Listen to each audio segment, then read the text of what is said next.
The HGSE Centennial is a moment to reflect on our past and think about the impact that we've made in education, but more importantly, think about what we're going to do in the future. I believe that this is an important time for education, not only in the United States, but in every country around the world, and HGSE's impact in all of those places is incredibly important right now.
Happy 100th HGSE. Happy 100th HGSE, and thank you. Happy 100th HGSE. Feliz 100 años HGSE. Happy Centennial HGSE. Happy 100! Happy 100th HGSE, and thank you. 100? Wow. That's big. Happy birthday, HGSE. Thank you. Happy birthday. Happy birthday. Thanks, guys. Let's count to 100. 1, 4, 5, 6, 7, 8, 9, 10.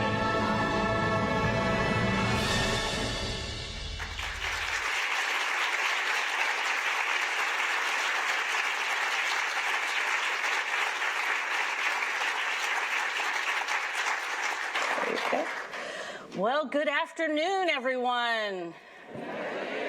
One more time, come on. Good afternoon, everyone. I hope you enjoyed that video.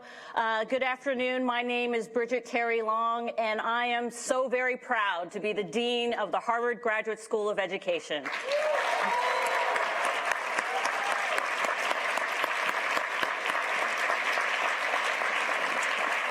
It is my great pleasure to welcome you all to this very special event, the kickoff of HGSE's Centennial celebrations.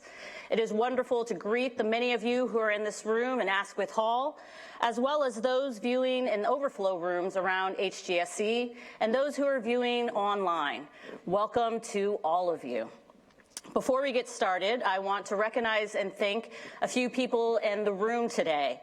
First, I'd like to welcome President Larry Bacow and my fellow deans, Doug Elmendorf, Nitin Nohria, Michelle Williams, and Claudine Gay, as well as many others from around the university who have come to celebrate with us. Welcome.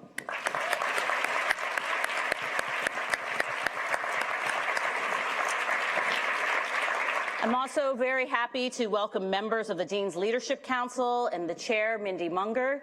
Thank you so much for your partnership and your continued support of HGSE.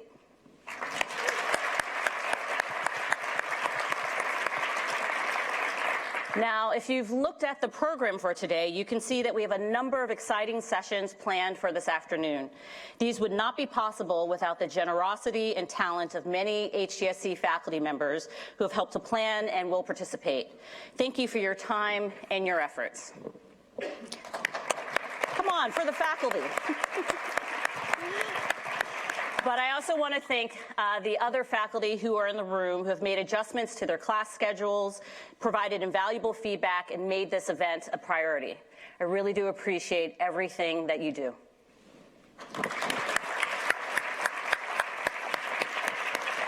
Now, coming together today has been a major undertaking, so I really must stop and thank the number of staff who made this event possible, starting with Caitlin Kennedy and Lexi Giordano, as well as many members of the PPE team, Caroline Crozier and the team in operations, the marketing and communications team for their work in producing the video you just saw, as well as many other contributions, and Meredith Lamont and Keith Collier in the Dean's office for their leadership in this undertaking. Thank you so much.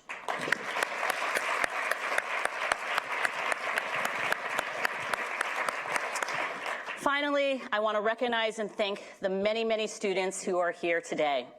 You are the lifeblood of this place, and you carry forward our mission, our knowledge, and our care to the far reaches of the world. For the students I welcomed back in August, I told you that this would be a very special year. So welcome.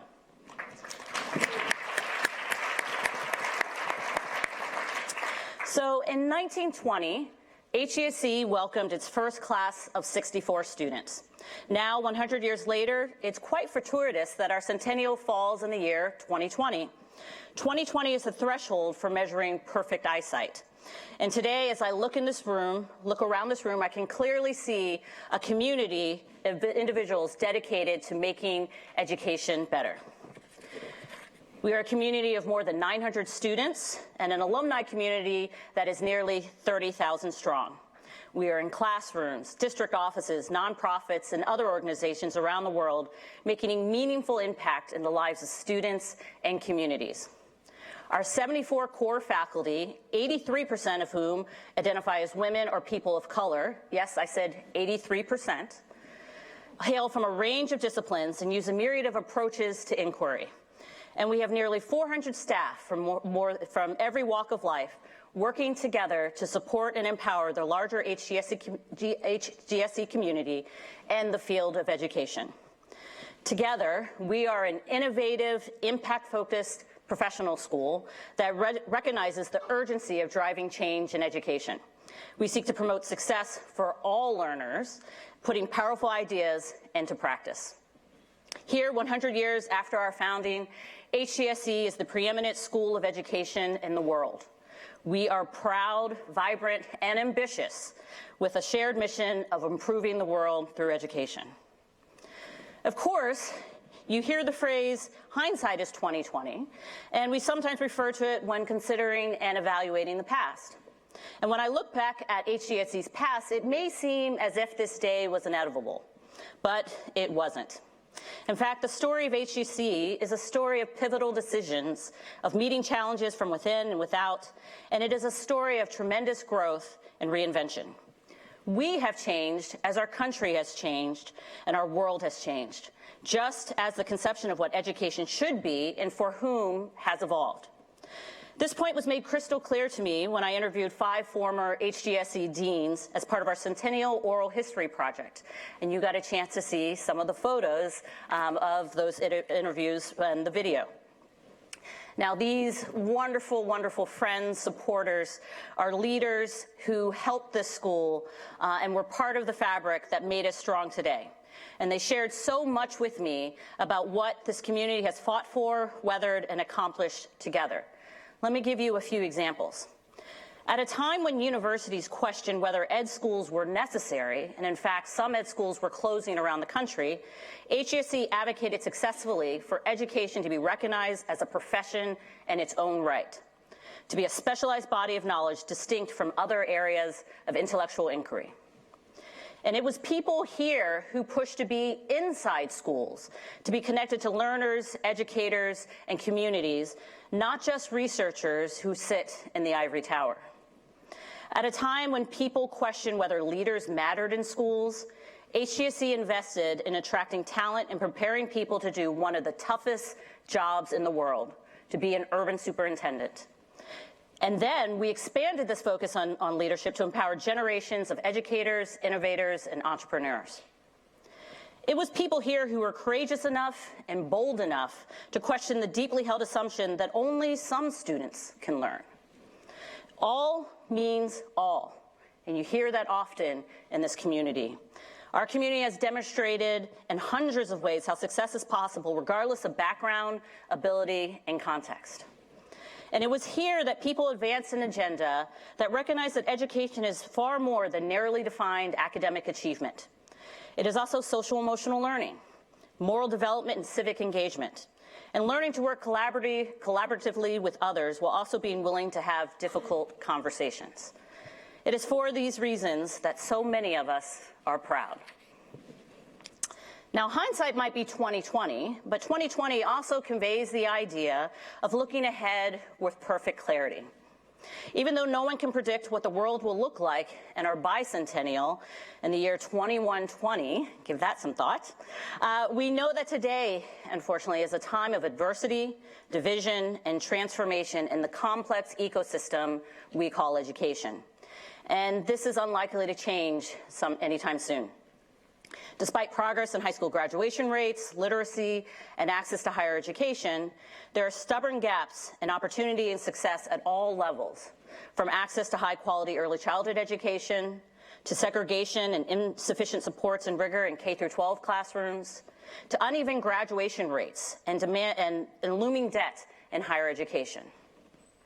And this is all happening in the midst of dramatic shifts in student demographics, uncertainty about resources, and teacher shortages and demands for greater pay and benefits. So while there's so much for us to be proud of here at HGSE, our work is most certainly not done. We know the stakes are incredibly high, and the focus on improving education could not be more important. And I believe, this is a time of hope and of possibility. And I believe that together, we are poised to bring about important change in education. Right here at HGSE, there have been advances in learning science and design, and the discovery of promising interventions and approaches that match to the strengths and needs of all learners. I feel truly fortunate to be here with you, to be a part of this community.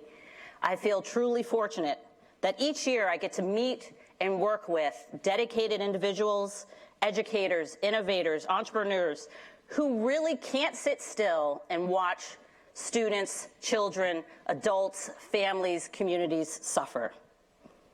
People who want to contribute in some way. And I'm heartened by the communities of practice who connect here to work together in their efforts to improve instruction and student and family supports. Yes, I'm optimistic, and I'm optimistic because of all of you. Your dedication, hard work, and ideas are leading the field forward. And with the many educators in the field we call colleagues, we will improve the world. So as we look with our 2020 vision, you may wonder what's ahead for HGSE. The answer is very much tied to the needs of the field. And thankfully, we're not starting from scratch.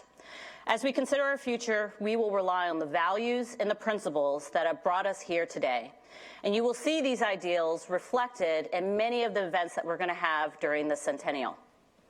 First on the list, we conduct research that is grounded in practice and policy. Over a decade ago, and some of you may remember this, our community began to define itself as being at the nexus of research, policy, and practice. We continue with that approach. At HGSE, our research informs practice just as practice informs our research. And this mindset and approach has profound implications. We ask the questions that classroom teachers and district leaders actually want to know the answers to. We prioritize research that is going to actually have impact. HGSE was an early leader and continues to be an important catalyst in getting important actionable information into the hands of parents, schools, policymakers, and other leaders. And we do this because we are scholars, researchers, and practitioners who care about making a difference for students today. Our faculty, my beloved faculty, you have too many awards and accolades for me to list them today, but so many, all of you, are deserving of honor. For your MacArthur Genius Awards, being inductees into the National Academy, being on boards, editors of journals, and numerous book awards and research awards. So thank you again for all that you do. For those of you who are unfamiliar, to get a sampling of the important work that our faculty is doing, I again urge you to take a look at the breakout sessions that we'll be having this afternoon. You will learn of the many ways HGSE faculty have contributed to improving education through research, leadership, global partnerships, policy, supporting entrepreneurs, and teaching. And consider our research centers and initiatives. Each is putting innovative evidence-based research to work in policy and practice. But more than that, they're not just doing the research, they're also building capacity in schools and systems by equipping educators and leaders with knowledge, tactics, and the networks they will need to enhance learning environments. To give you just a couple of examples, the Zant's Early Education Initiative is breaking down long-held misconceptions about early education by doing a first-of-its-kind, large-scale, population-based study of young children's learning and development. This team is combining the research with offering professional learning opportunities for early childhood educators and pioneering a fellows program to cultivate new leadership. Meanwhile, the Center for Education Policy Research is working with over 150 education agencies and districts, not only to do research, but also to see that research be put to practical use by utilizing a broad network of stakeholders, including leaders, teachers, coaches, and analysts. These are just two examples of a long list of many other innovative and important initiatives that I look forward to highlighting this year. A second theme that you will see in our Centennial events that conveys our vision forward is how we are committed to evolving as a school to meet the challenges of education. In fact, we have a long history of doing this. Consider the creation of the EDD, which established the vision of an engaged, impact-focused researcher and eventually developed to become the university-wide PhD in education. And then there's the creation of the Urban Superintendent's Program in 1990, and then the Doctorate of Education Leadership in 2010. HGSE created each one of these programs to address the challenges in system-level leadership, as well as how those needs have changed over time. And 50 years ago, HGSE established the Institute for Education Management, or IEM, which focuses on the continuing professional development opportunities for higher education leaders. IEM was HGSE's first program in professional education, and over the years we have taught and supported hundreds, yes, hundreds of college and university presidents, as well as provosts, deans, and other administrators. Our programs in professional development, our programs in professional education now reach more than 14,000 educators each year, and we have over 116 programs that help build the capacity of educators in pre-K, preschool, K through 12, higher education, as well as nonprofit leaders and education policymakers. So we have a long history of responding to the needs of the field, but also anticipating how we might contribute to the field and shape what the future looks like.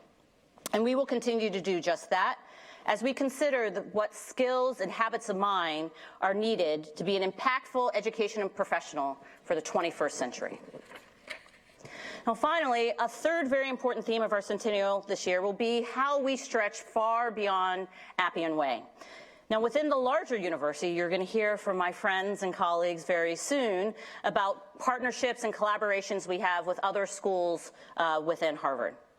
But outside of the university, our partnerships and networks with alumni and other collaborators reach around the world and are a critical part of our impact model, as I've described before and talking about our research. But also consider the recent work of students and the Doctorate of Education Leadership Program. They are just returning from Birmingham, Alabama, where they worked to solve 5 significant entrenched problems of practice for that historic city and district. And I understand they were so successful that all of them would be welcomed back permanently if they just said so. In the past, our cohorts have done this type of work in Boston, Detroit, New York City, Atlanta, San Diego, Las Vegas, and there's a continuing list of cities, and even the Children's Defense Fund with Miriam Wright Edelman. This is just one example, again, of how HGSE gives back to our local and national communities. And as noted before, we have nearly 30,000 alumni, dedicated professionals who work inside and outside of schools. And you're going to hear many amazing stories about them this year. Take, for example, Margot Stern-Strom, who co-developed a curriculum on the Holocaust for students in grades K through 8 that became the nonprofit Facing History and Ourselves, which has grown from reaching just one school district to engaging millions of students in more than 200 countries. And then there's Jeffrey Canada. During his year at the Ed School, he says, great professors not only changed his understanding of education theory, but they taught him the importance of walking the walk. And with the Harlem Children's Zone, Jeff demonstrated that we can eliminate achievement gaps if we're willing to do the work. And then there's Ruth Wong Heking, an alumna of both the master's and doctoral programs. She helped to transform the teaching profession in Singapore, giving rise to a world-class education system, and she was the inaugural director of what is currently Singapore's National Institute of Education. And these are just 3 of our many, many alumni. In fact, there are so many stories like this that we decided to produce a series of 100 of them. So I hope you will take a look at the website, and throughout the year we will be releasing more of these stories. If you're ever feeling discouraged, confused, or hopeless about the problems our world faces, I would urge you to visit this site, because these are stories of hope. They are evidence that we can change the world, that we can advance equity, and that we can create high-quality learning environments for everyone. So as we kick off this year of Centennial celebrations, convenings, and connections, let us consider what we have all accomplished. We conduct research that is grounded in practice and policy, and that has had real impact in contributing to the improvement of education. We have a long history of anticipating and meeting the challenges facing education, and we will continue to do so. And we extend far beyond Appian Way in partnership with our alumni and other educators to touch the lives of millions of students around the world. But this celebration is not because we are patting ourselves on the back or because we are content to rest on our laurels. Instead, let's use our 2020 vision to see our accomplishments as evidence that success is possible. When we bring together talented, dedicated people with ambitious aspirations for learners of all stages and ages, we can make progress. And so, as we look to the years ahead, I'd like to challenge you. I'd like to challenge everyone in this room, everyone in the overflow rooms, everyone who happens to see this video, to invoke our illustrious alumnus, Donovan Livingston, and the call to action he gave us at convocation several years ago. Education is the sleep that precedes the American dream. So wake up, lift your voices until you've patched every hole in a child's broken sky. And wake up every child so they know their celestial potential. Those weren't my words, those were Donovan's. So join together and find that one story, that one possibility that inspires you, and let it remind you of why you are here, why you are doing this work, and then go forward knowing you are not alone. You are part of a family of people dedicated to changing the world through education, and we, along with many, many educators around the world who are dedicated to this mission, will make meaningful change, the meaningful change so desperately needed by this world. Thank you.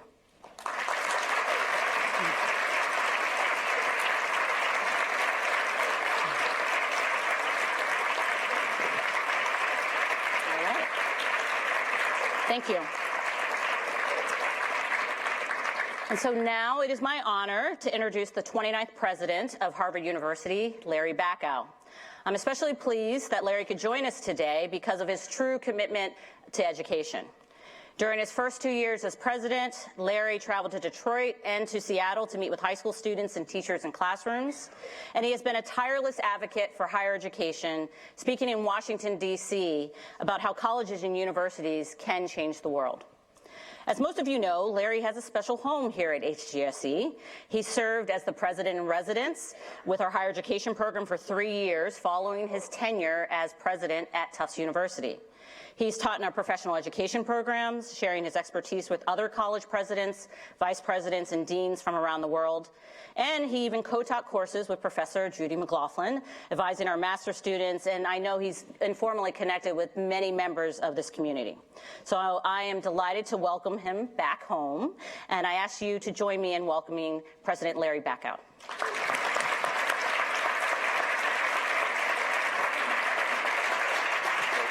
Thank you. Thanks. Thank you very much, Bridget. You mentioned that this is a celebration is not about patting this place on the back, so let me do it for you. This is a special place. It's a special place to so many people in this room because it's touched so many lives, and I am one of those lives that it has touched.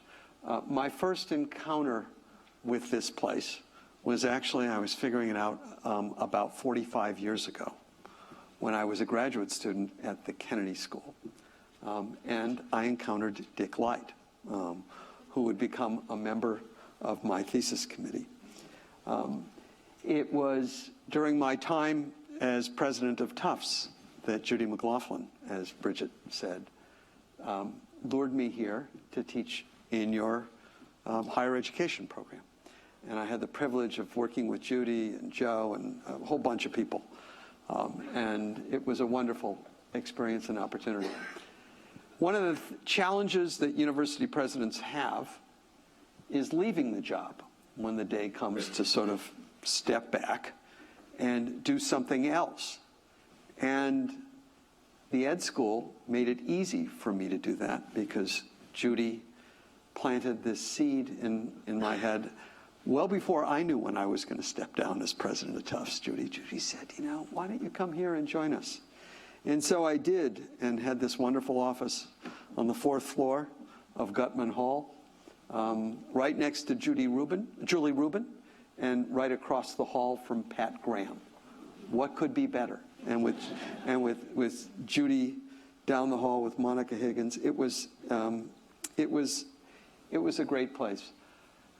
It gave me an opportunity to do something which I think all of us need to do more, in which I came to understand and appreciate is absolutely essential to what the Ed School does for so many professionals.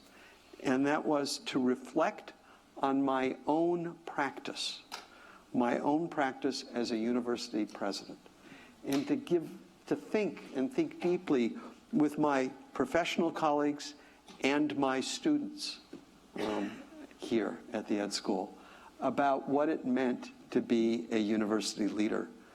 Little did I realize back then that I would have an opportunity to reflect once again on those lessons in a new job, which I now find myself in. But it's a job which gives me an opportunity once again to do something that I am passionate about, which I know that all of you are passionate about, and that is to think about how we can do a better job of educating the next generation. Whether or not we're talking about the next generation of children, whether or not we are talking about the next generation of high school students, whether or not we're talking about educating the next generation of college students, or whether we are talking about the next generation of adults. Because one of the things that's so important about the mission of this place is that if we are to always keep growing, we always have to keep learning. And so it is the mission of this school to keep educating people literally from cradle to grave.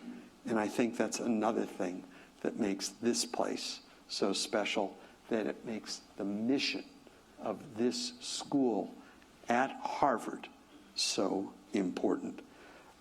You are blessed with the two things, the only two things I would tell you that matter in a great university, and here at the Graduate School of Education, you have them in abundance. And you all know what those two things are: great students and great faculty. And this place gives them an opportunity to come together in so many interesting and rich ways to learn from each other, because that is what we do. Students learn from their teachers, and their teachers learn from their students. But also to do scholarship which will enable and enhance the learning process at every level of society in every country of the nation. As Bridget said, I've been fortunate to travel around the country to visit high schools, not just in the cities that she named, but all over the place, but also to travel throughout the world. And when one does so, you encounter graduates of the Harvard Graduate School of Education. Everywhere you go, it's really quite remarkable seeing what your alumni are doing to try and enhance and advance the human condition through the transformative power of education. President Charles William Eliot, one of my predecessors, who shaped Harvard during his 40 years as president of Harvard. It's hard to imagine anybody doing this job for 40 years, but he did it. And not only did he shape Harvard, he shaped all of higher education, and he also helped to bring this school into existence. And Professor Paul Henry Hannes, who was appointed by President Eliot and a great champion of education, was also somebody who liked to climb mountains. And he likened the educational process to mountain climbing. And I'd like to quote what he said, because I think it's interesting. It's a little, you have to listen carefully, but it's sort of a beautiful analogy. He said, "The goal in all education is always receding before the advancing student, just as the top of a mountain seems to retreat before the climber. Remoter and higher summits appearing successively as each apparent summit is reached." And I think it's a really interesting metaphor for what we do as teachers, as scholars, and as students. Because the more and more we learn, the more and more we come to understand that which we do not know. And that which we do not know becomes the agenda for our scholarship, which then informs our lessons for the next generation of students. So we keep seeking ever higher summits, and from the top of each one, we see that which is left to accomplish. There's always something more to learn. There's always something more to do. It's been a privilege to be part of your community. I'd like to think I still am as president. And Judy, maybe someday, when I step down, you'll invite me back to once again reflect upon my practice.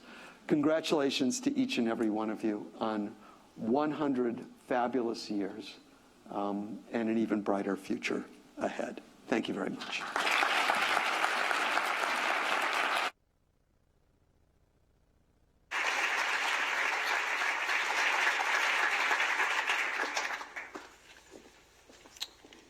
Thank you so much, Larry, for sharing those remarks with us. And so now we've reached the time for the Dean's Panel. And I really have to say that one of the best parts of my job is that I get to spend time with people like Larry and my colleagues I'm about to invite to the stage. I'm so often reminded that when we are together, Harvard is a force for good. And there's so many wonderful things that we are doing and things that we could do together. So Doug, Claudine, Nitin, and Michelle, I ask you to join me on stage, please.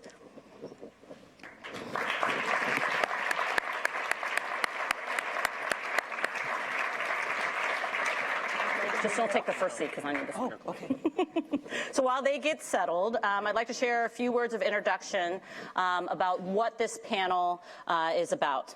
I asked each dean to be prepared to talk about why education matters in the context of their field of study. Now, of course, education matters in its own right, but we often don't think about how public health, government, business, and the humanities intersect with and in many ways rely on education to make progress. These sectors are critical to the success of our school and education in turn, and education in turn is critical to them.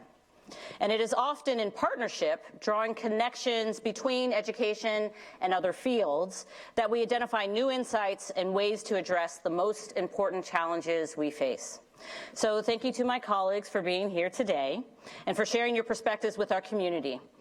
I am especially touched because when I sent the invitation, it was only a matter of hours that I heard responses back from my colleagues with an affirmative that they were willing to come and spend time with us during our kickoff. So let me introduce each one of them. Doug, I'm going to begin with you, not just because he's a fellow economist and Princeton grad, but Doug Elmendorf began his tenure as dean, and he's the Don K. Price Professor of Public Policy at the Harvard Kennedy School. He began in January 2016. He previously served as the director of the Congressional Budget Office and has worked on budget policy, healthcare issues, the macroeconomic effects of fiscal policy, Social Security, and many other topics. So welcome, Doug. Thank you.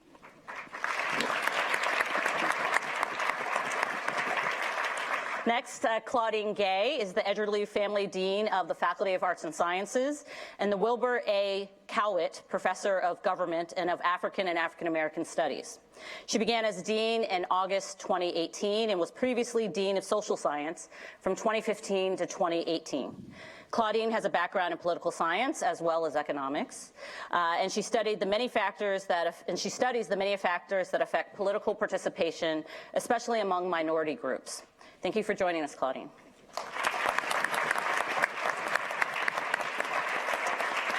Next, I'm happy to welcome Nitin Nohria, who's the Dean of the Harvard Business School and the George F. Baker Professor of Administration.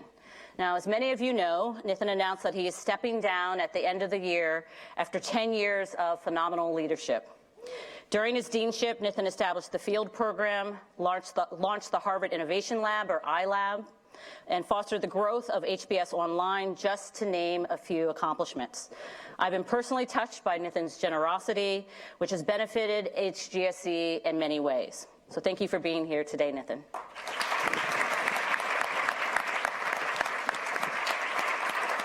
Finally, Michelle Williams, another Princeton grad, is Dean at the Harvard T.H. Chan School of Public Health and the Angelo Poulos Professor in Public Health and International Development.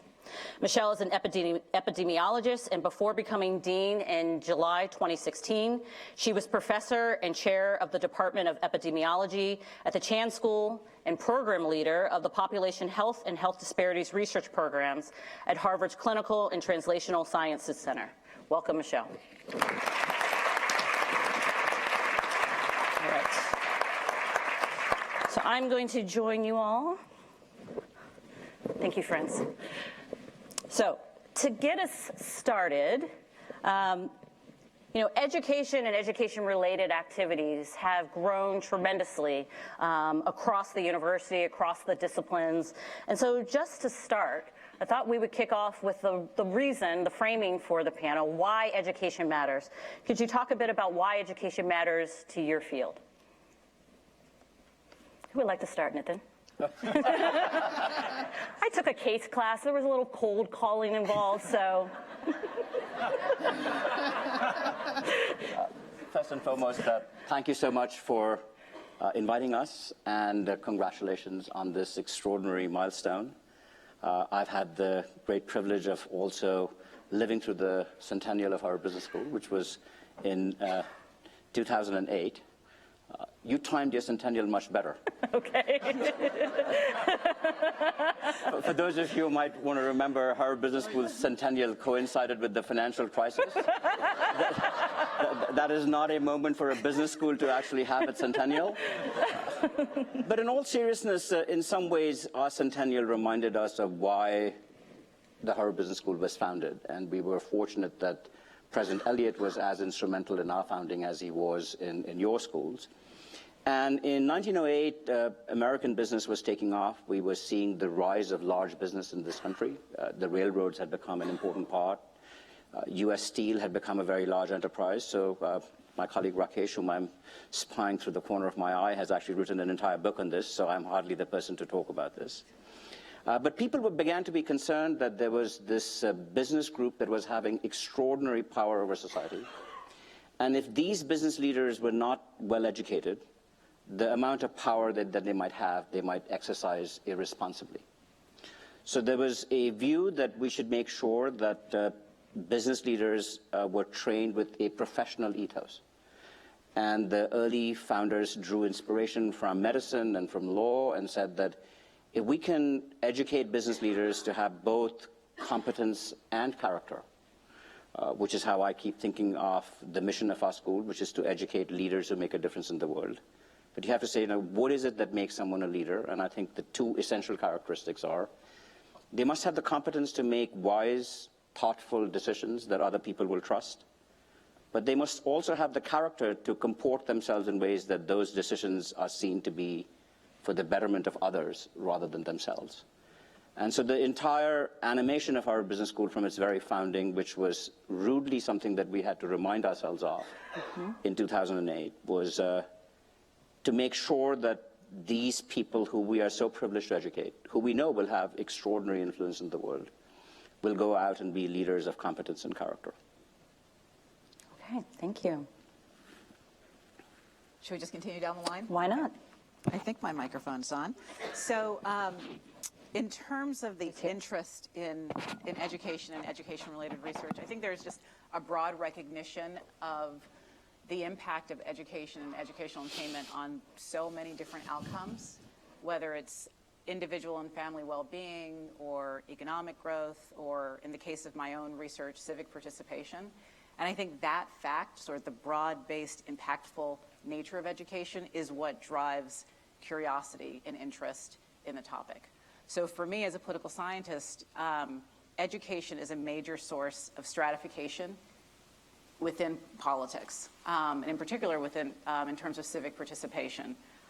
Education drives levels of interest in politics and political engagement, whether you're thinking about voting or other forms of political activity.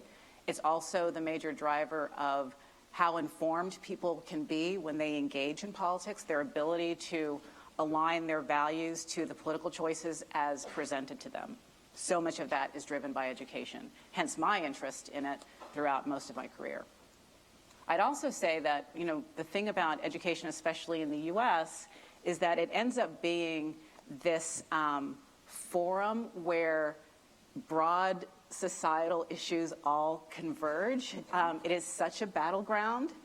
And I was reminded of that, it was either earlier this month or in December, this analysis that was published in the New York Times in which they analyzed the textbooks and curricula for American history, comparing Texas to California, and how the partisan polarization that we lament and is so visible in so many arenas of politics is actually reflected in the education that we provide. There's almost perfect alignment between red and blue states and the nature of the curricula. And that, to me, is, again, just a profound reminder of the fundamental importance of education and why it's of such broad interest. Yes. Well, let me start by offering my own congratulations to all of you on this important celebration. Thank you. You make the Kennedy School feel young. We are only 86 years old, 84 years old now. And the Kennedy School began in 1936, but had a rebirth of a sort in the late 1960s and early 1970s, which I think helps to go to your question. The Kennedy School had existed as a sort of offshoot of the economics and government departments in the Faculty of Arts and Sciences until the late 1960s and the 1970s, when it broke off to have its own faculty, and when President Derek Bok was particularly interested in spurring the growth of the Kennedy School. And his view, which we hold And today... there's still resentment about that. Sorry. FYI. We should sit on opposite sides of the room just so we can have this discussion. But what Derek Bok emphasized was the importance of Harvard serving the world by teaching people to be public administrators and public leaders. Harvard was training business administrators in a very successful way, was training people in other professions, and he felt that Harvard needed to devote the same attention and energy to educating public leaders, government leaders. And there is just no doubt from my own years of service in the government and from now what I see at the Kennedy School that the skills and the habits, the knowledge, the character that we can help build in our young students and in the current leaders who come back for executive education makes them more effective at serving the people that they are serving. It's not perfect. We highlight our successful alumni. I was told once we should admit to the ones who backfire. So we don't have a simple elixir we can, as you know here, you can't pour something down somebody's throat and make that work. But the things that we can teach, the attributes people gain from the faculty, from the staff of the Kennedy School, from the other students of the Kennedy School, those things that they gain make them more effective at advancing social good. And so we need to educate as many people in the world who are filling this sort of role as we possibly can, and that's our goal. Thank you, Deb. Michelle. Wow, so Sorry. congratulations Oh, well, thank you. to you and to all of you at the HGSE. Happy Centennial. It's a great question, and when I was thinking about it this morning, why is the fundamental word? When you think about why do adult learners come back to school, they bring an infinite amount of the why they would get out of their professional space, sometimes at the expense of leaving their families, foregoing income for training. And they come with an infinite amount of whys wherein an institution dedicated to education that is designed to allow individuals to become a part of a force for good. That why has to be the kinds of summits that is forever elevating. And I think I see this every day when the professional students, and I can only speak for the graduate, we only have graduate students at the School of Public Health, come with questions and the whys. And the whys bring them back to school because they want to bring on board new skills to add to existing knowledge and experience, to take on problems that are bigger than any one discipline. that can be covered in any one department, let alone any one school across this magnificent Harvard campus.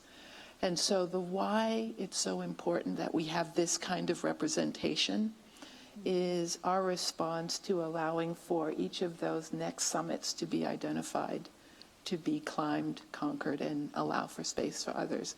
I say this because universities are, especially Harvard, is home for a lot of knowledge, a lot of innovation.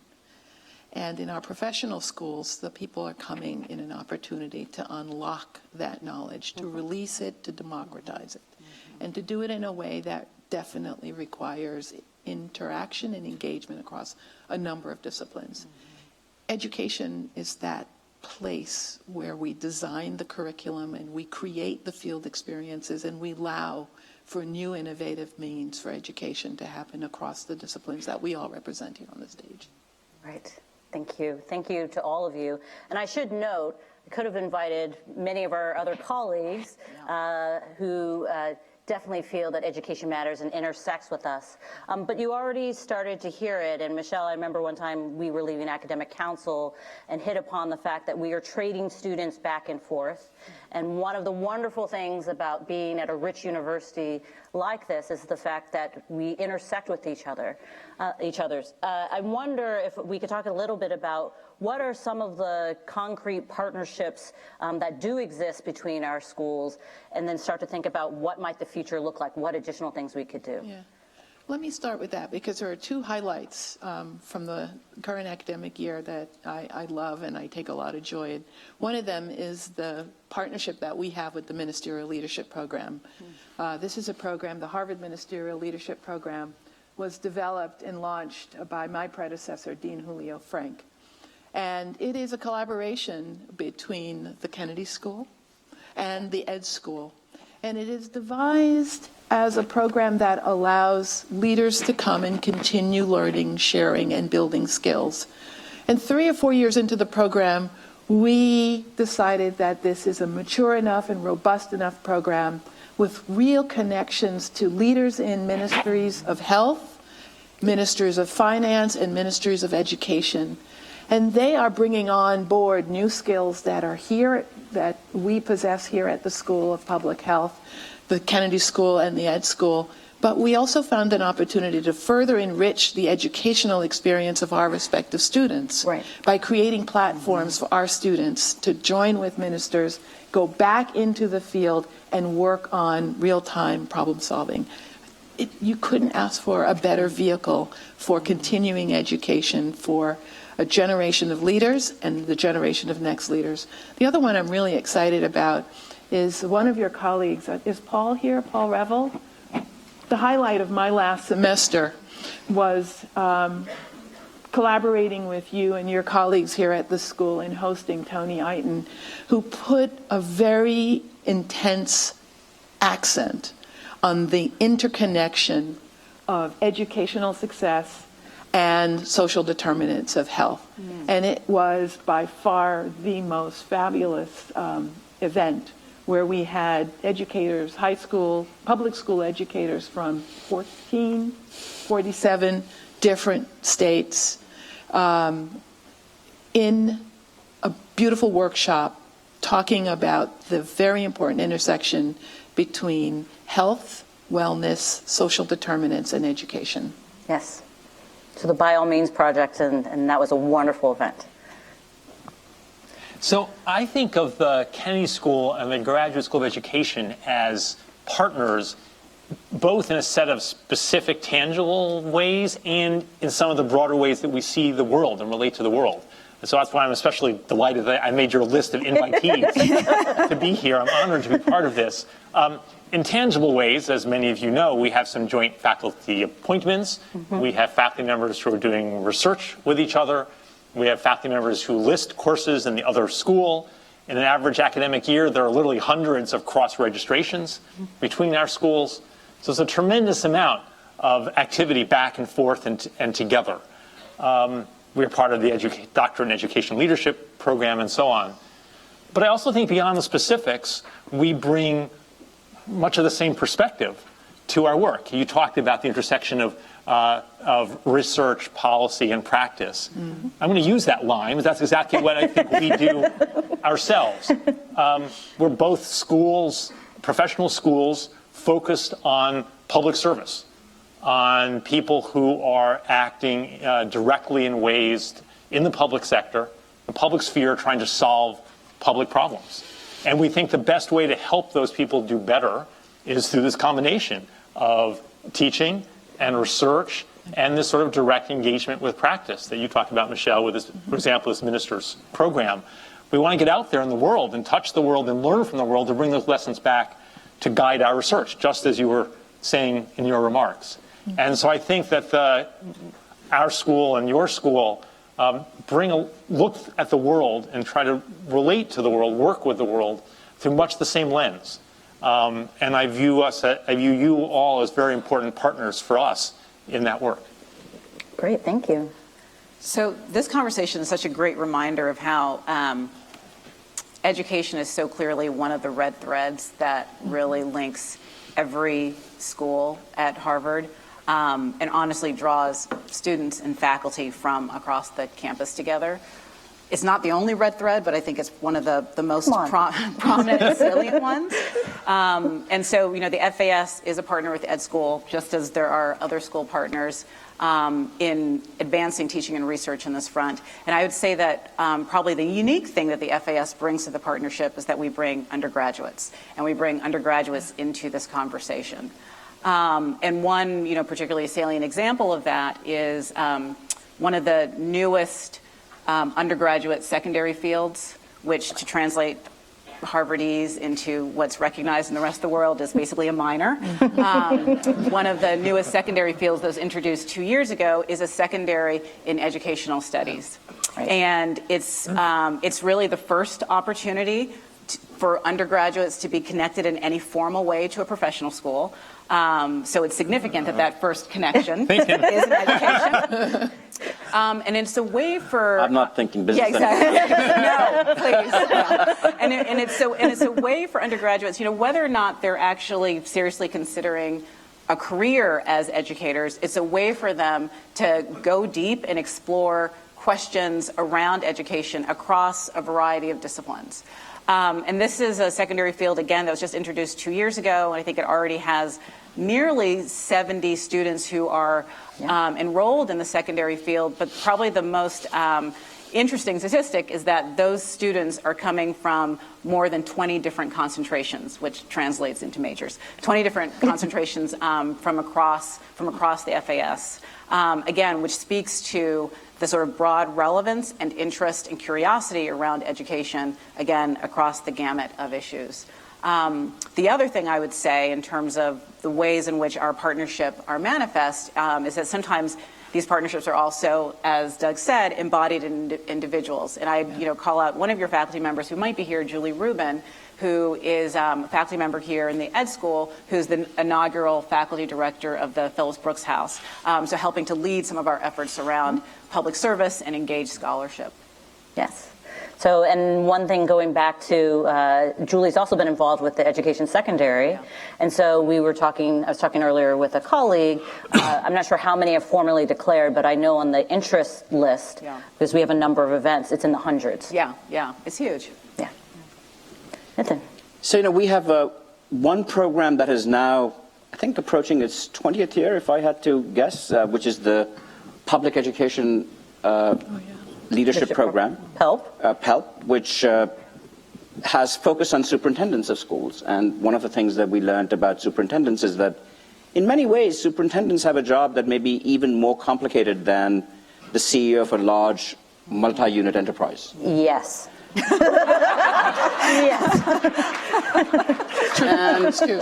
And what was striking is that, this is where you see when two schools come together and the perspectives that they bring can enrich each school's understanding of both a role, and as Michelle was saying, the fact that we bring complementary ways of thinking about things can enrich each other's understanding. So of course, a great superintendent needs to understand education theory and how children develop and all of the things that they get taught in a great education school like the Harvard Graduate School of Education.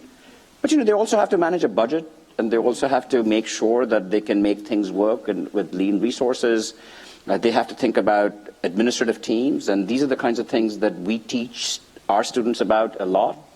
So by combining faculty across these two schools and having them think about this role and to see what each school could bring about this role, we have done, I think, an extraordinary job of both helping these superintendents. We did a impact study of kinds. I mean, we not pass muster in a true scientific impact study about the extent to which superintendents who bring their teams often with them, their leadership teams with them to come to our programs, how much they have been impacted and how much those districts have been improved by their participation in this program. So it's very heartening to know that that was an example of where we can take the most complex job in some ways in the education sector and bring the capacities of both our schools to bear. Building on that, we are now very excited about trying to do something online because we said, okay, superintendents are a countable number. So you could actually invite them to these programs and hope to reach them over 20 years. But the principal of a school is actually a first-line general manager in business school parlance. And that is a deeply important leadership job as well. But how do you possibly reach the number of principals that you might have, not just in the United States, but if you say that there's principals in every school? And I think there's a lot of evidence that a great principal can be the difference between a bad school and a good school, right? I remember the first case I ever taught at Harvard Business School was Robert F. Kennedy High, which was an example of a principal who was coming to a very broken school, and what was the change in the leadership this principal could have. This was at the business school, like literally the first class I ever taught at Harvard Business School was on a principal in a high school. How'd it go? That was like a terrifying experience for our students. Because guess what we would ask them to do? The cold call in that class was like the most terrifying cold call of all. I was shaking doing this cold call. We would actually ask a student to come up in the front of the class and say that your teachers have gathered, and you have to tell them what you're going to say about the school that's failing. Students are like, you mean come up to the front of the room? I mean, yes, come up to the front of the room and give your response to what you might do. That was the cold call. It was a pretty interesting thing. So with that image in the back of our mind, we've been building this now online course in partnership with you, CSML, in which there's going to be multiple modules. And the target here is people who are principals or want to become principals, to see if we can educate them in all these same ways as we've tried to do with these superintendents. Can we teach them some of the fundamentals that they need to know about education theory, because they don't always come to this job with the full repertoire of things that they could have learned at the HGSE. But then on top of that, how do we teach them the core leadership and management principles that they will also have to bring to this job? Early returns, I mean, we know a lot more about PELP because it's been 20 years in the making, but the early returns on this new CSML are simply spectacular. It's already the largest program that we have in terms of reach in our own Harvard Business School online programs. And I think we've just scratched the surface. There's no reason why this program, in my judgment, at some point should not reach tens of thousands of people every year. But there is a reason why we should expect CSML to actually have more globally. Even more globally, but at least tens of thousands, right? And if you think about how many things that we do at this university that can reach tens of thousands of people, not very many. I mean, usually in 100 years, schools, 30,000 alumni, right? Like 100 years, 50,000 alumni. Here we could reach 50,000 people in 10 years, in 5 years. I mean, that's a pretty extraordinary way of scaling what we can do. And I'm very, very excited about this program and where it might go, because it could be a model for what else we might do. Thank you. Yes. So CSML has been a really great opportunity where we've had an ed school faculty and a business school faculty co-creating the course together. But another example, Doug, that you mentioned briefly, that Doug, Nitin, and the ed school were all working together is the EDLD program, which is now celebrating 10 years. Yes. Yes. 10 years of partnership there. Yes. And at some level, you know, the EDLD program is an example of how important it is to think about programs that touch 30, 50 people at a time, because we know of the huge multiplier impact that a single leader can have. And so that's a program that says, let's take extraordinary people and prepare them for this leadership, but we can only do that in a scale of 30. So certainly, we can't ever do that for 10,000 people in the same way. But I think we do have, as a university, to find a way to do now both things, which is both to create these extraordinarily special programs that we can create at the scale of EDLD, but then simultaneously to think about how do we bring that magic to tens of thousands of people. And in many ways, what I love about our partnership is that we're operating at both those scales at the same time. Right. And can I just add, I think, I want to comment on how much our faculty members at the Kennedy School, and I hope other schools, learn from teaching across schools. Our faculty members will come and they'll say to me, I was teaching a class at the ed school, or I was teaching a class to public health officials, and they'll say, they ask different kinds of questions. These are people who, on average, have a different background. They were in different other classes than the one being taught. There's different thoughts going through their minds. So they ask different questions that then challenge faculty members to see more dimensions of a problem. It brings some of that interdisciplinarity that you've talked about by doing these programs together. So it's learning for the 30 or 50 students, but also I think the second year, it's a better teaching than the first year because of what the faculty have learned. Right. And I think it also goes with the students that we send to other schools. I know, getting the PhD, was a long process. But some of when I would talk to faculty members in FAS, they said, it was our doctoral students, our EDD students who took classes in the yard and were some of the best students that faculty had ever seen. Which really paved the way for us to get the PhD. I can speak personally to that because I've had a number of ed school PhD students in my classes, and it's positively energizing to have them there because the discussion is very different. There's an urgency to it. There's a groundedness. There's a genuine interest in sort of real-world connections to some of the more abstract academic work and reading that we're doing in the class, and it's wonderful. So I'm glad to hear that. I just want to also add, there are tremendous opportunities and examples of our collaboration through bringing faculty. Just an N of one joint appointment can have a tremendous impact. And I think about the joint appointment that we share with Jack Shonkoff and how pivotally important it's been for our two schools supporting a faculty member who has developed a Center for Developing Child, which is in itself a catalytic force for bringing together the disciplines across the university. Neuroscientists from FAS, psychology departments, public health practitioners, educators. I'm not sure about business, Nitin. But this center is really a hotbed for innovation, but also for translating that innovation very quickly that impacts policy and population level outcomes.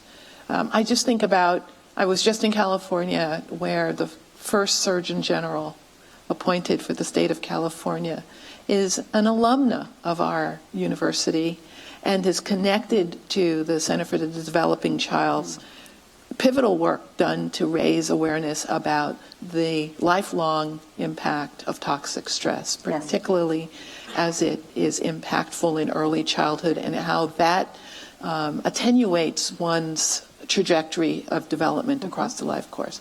So even with an N of one strategically well put together collaboration around a faculty appointment can have this catalytic effect that touches our educational experience for our students and the opportunity to have the impact outside of the academy. Yes. So as we look ahead, because if you think about Drew Faust introducing the idea, the concept of one Harvard, and other than PELP, which is older, the EDLD program has only been around for 10 years, the PhD, I think 6, the Ed Secondary 2. In a relatively short amount of time, we've started to build these partnerships and collaborations. What do you think about the future? What's possible in the future? I think the students are already dictating what that looks like. They're telling us this with the choices that they're making. More one Harvard. Yes. More I think it'd be wonderful, paths. just thinking about the undergraduates, for to expand more opportunities for Harvard College students to work with faculty in the ed school, especially faculty who are engaged in research practitioner collaborations. You know, given it's really a new generation of learners who are in the classroom who are very action-oriented and are sort of keen to start taking sort of textbook knowledge and put it on the ground. And if there are more opportunities by partnering with faculty at the ed school and in the professional schools more generally, I think that's something that they would absolutely embrace. Well, I'm sorry, I'm curious, Claudine, if you could elaborate, because I think it intersects with both Doug and the ed school public service. So you mentioned Julie Rubin leading that charge and that really developing. And Larry, I know you've spoken about your support for increasing opportunities for public service for undergraduates. Yeah, and we are keen to do that. Yes. And in the education sector, that is one in particular where there's deep interest in public service and actually expanding the opportunities. And yeah, so we're working to do that. Here. Yeah, raise money. Yes. Raise money to broaden our reach there. Yeah. Can I also add, I think one of the interesting questions for us as deans is what we should be doing to facilitate these sort of interactions. Right. And it's a management question in a very complicated sort of organization, I think, which is what can we do to help this happen? I often say that I don't tell faculty members what to work on. They work on things that interest them. But sometimes you can lead a horse to water, even if you don't tell it what to do exactly. And so I think we can help. I think we can help in fostering programs that bring faculty together. So, for example, the Kenny School leads with the business school, but with involvement from other faculties, a program of training for mayors funded by Bloomberg Philanthropies. And I think one of the great virtues of this program, beyond the immediate benefits, is that there are a set of ties being built between faculty members that can then work in other areas. And so I try to think, and I think we all try to think of ways that we can help give these efforts the support and the boost that they would benefit from. So I keep thinking about that, and I'm open to ideas from anybody here about things that I could do to help engage with this. But I think this is the case where Nitin's comment earlier that we barely scratched the surface is right, and we got to keep digging. Yeah, Nitin, I wonder, do you have some advice as the longest sitting dean here on the panel, and the ed school and the business school having such successful partnerships? What advice would you give to the dean that is going to succeed you? That's one thing I'm not going to do. I've learned from my predecessors that the best advice that a dean can give is stay quiet, exit left stage, don't come back, only come back when you're asked. So that's going to be the advice I'm going to give myself. Okay, but you do have a few more months. So you do have a few more months. So that aside, I think that there are two scales at which one Harvard needs to be advanced. One scale is a word that Drew used to use, which is called to increase the porosity of this institution. And by that, I mean we just need to create more opportunities for these boundaries to be permeable. It's, as Doug was saying, we want to have more students and faculty feel welcome, feel that they can find the right matches that they can have across this amazing university, for them to recognize that if they come to any part of Harvard, they're still a part of one Harvard, whichever part you come to. And there's a lot of ways in which people today do not feel welcome in other schools. And I take full responsibility. At our business school, we don't make it easy for people to register. Our grading system is completely different than anybody else. So there's all these ways in which today... Calendars? I mean, there's lots of things. And so even with one calendar, we've not made it always easy. So one is just to try and find ways to make more, to increase porosity. But I think the second level at which it's really important, and here my own view of this is that one needs to be strategic. You have to pick the right projects that have the highest leverage.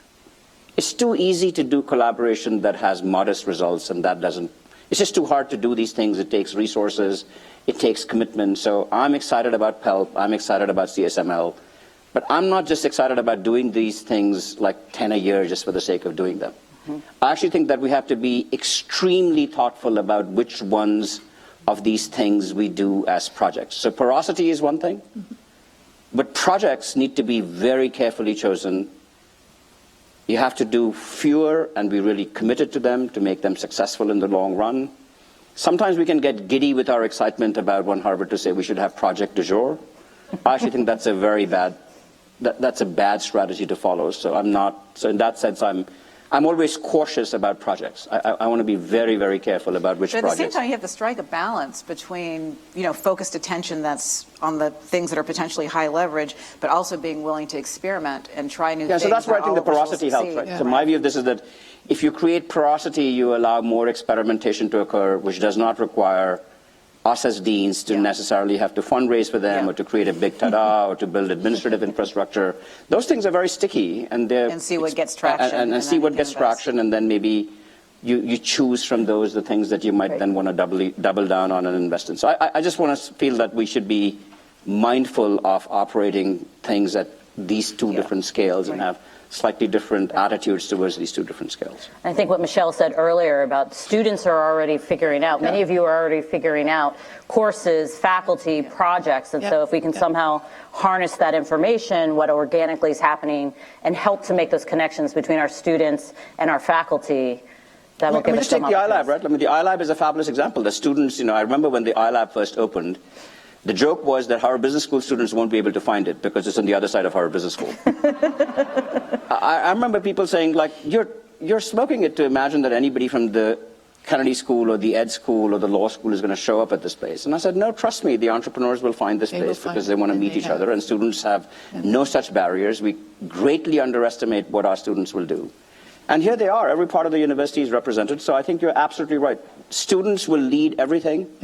In terms of this porosity, we just need to make it easier for them to do these things. So if we do that, and then faculty members follow, because if they know that there's going to be an exciting group of students at some intersection, then they will find ways of working with them. And so that's, I think that we should lead with students.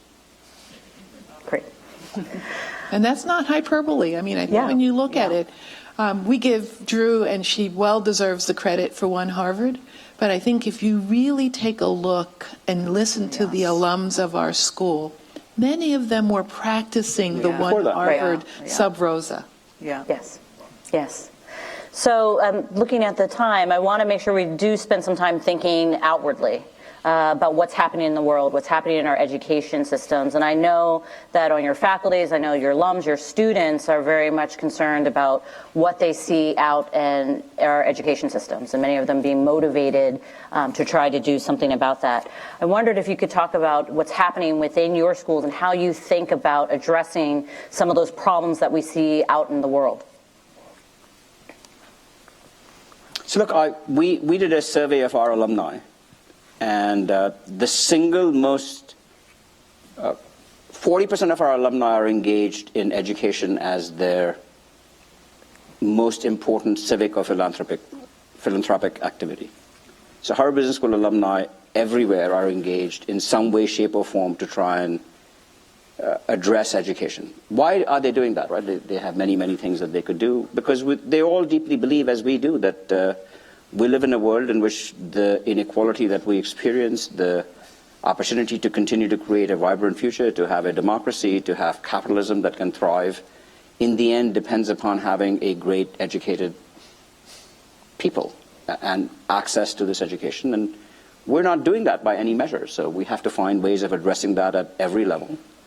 And some of it is being done through existing institutions. Of course, my alumni tend to be a little bit more excited about entrepreneurial solutions to these problems that might disrupt existing institutions.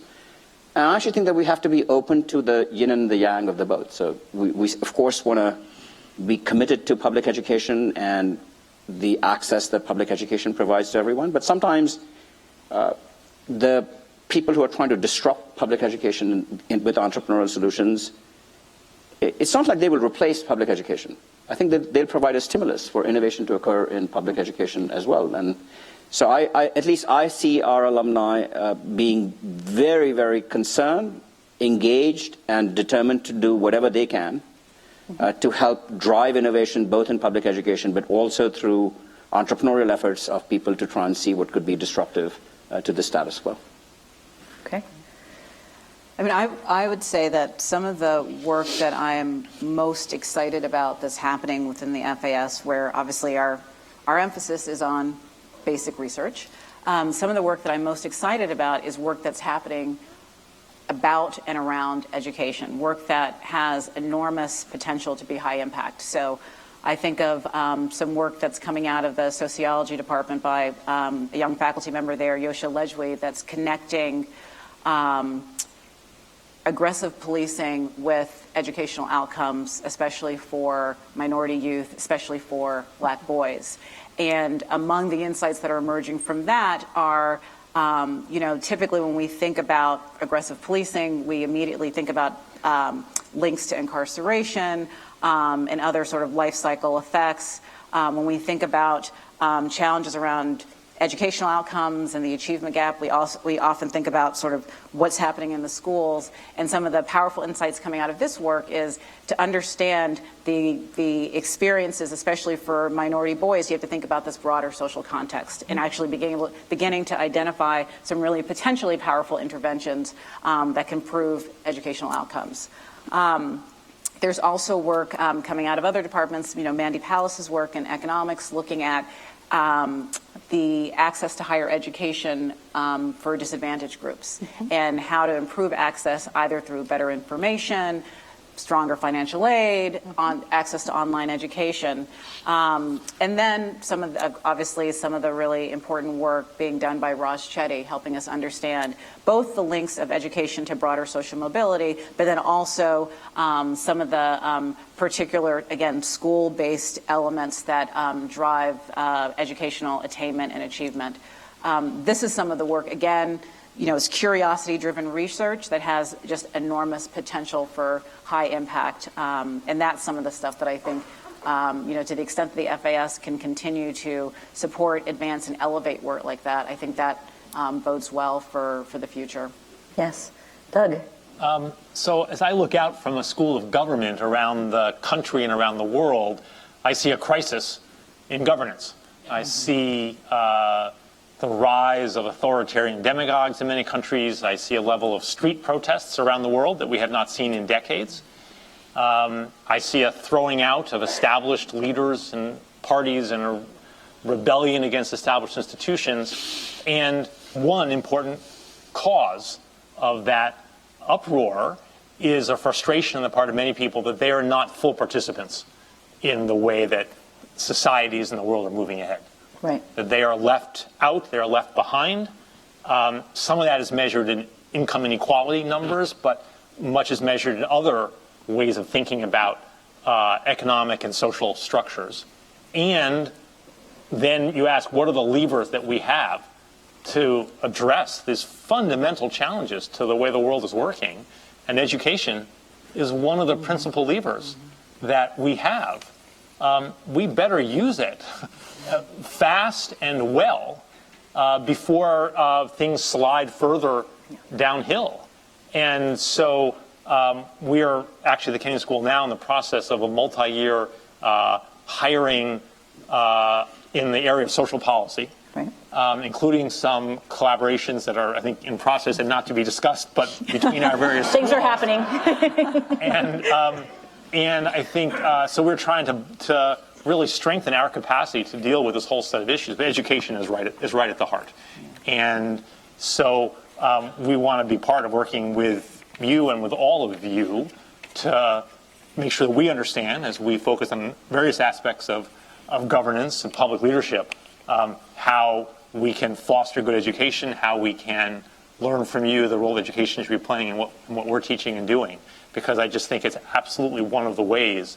And as Larry said earlier, this is education starting from pre-K, going through folks who are my age, and maybe more. I mean, we're thinking of education across the whole. Larry says his age too. And so we have to think about the whole range. But we absolutely have to, as a society, as a set of societies around the world, make progress, and we want to work with you on that.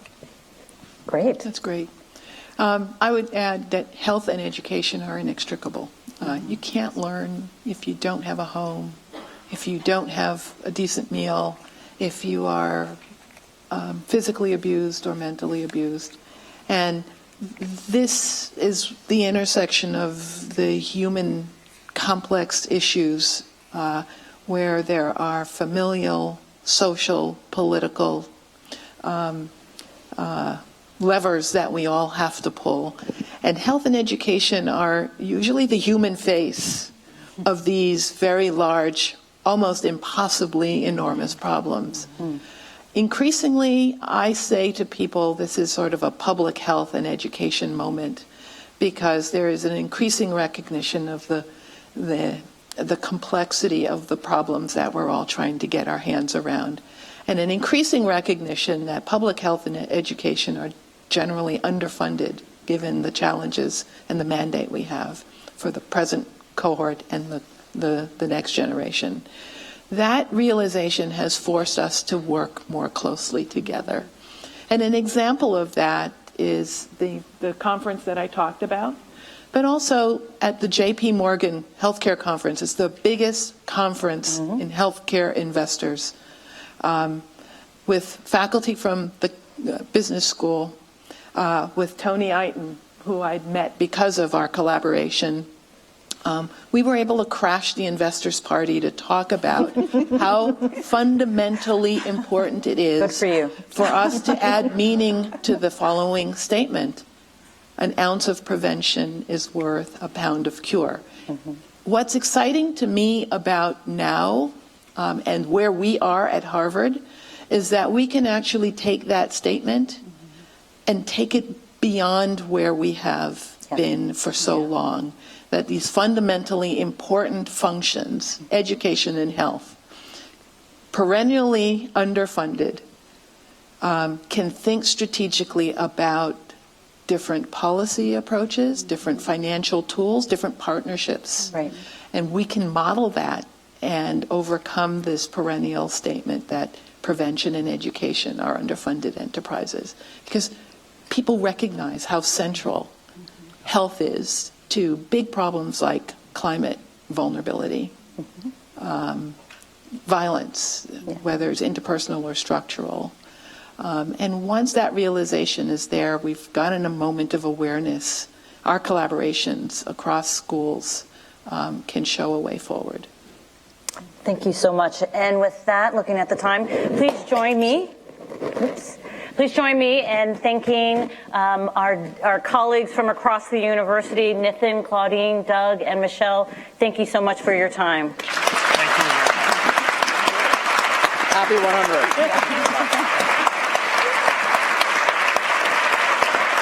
So thank you again. Thank you, everyone, for joining us during this first event. Just want to make a few announcements. So the breakout sessions are going to start in about 15 minutes at 4:45. So please take a look at your ticket, and so you know where to go. And then I look forward to seeing, hopefully, many of you at the reception this evening at 6 o'clock. But thank you again. Thank you.